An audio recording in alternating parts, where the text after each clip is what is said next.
Can create a local account using the OBNRO method during Windows 11 setup? Well, let me show you a new and easy method that the latest update didn't see coming.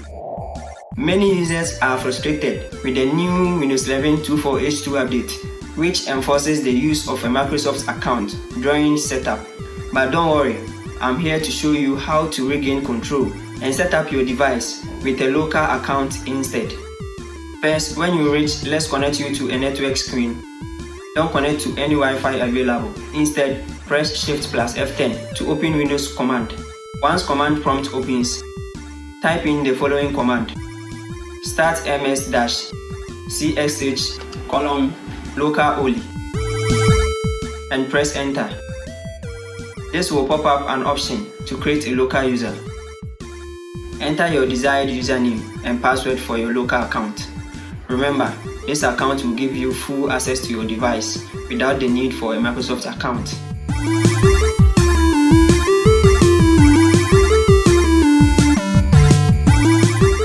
Once you have created your local account, continue with the setup process.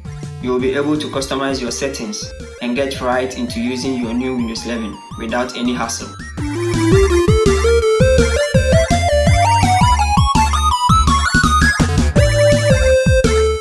Now that you are logged in, here are a few tips to enhance your experience.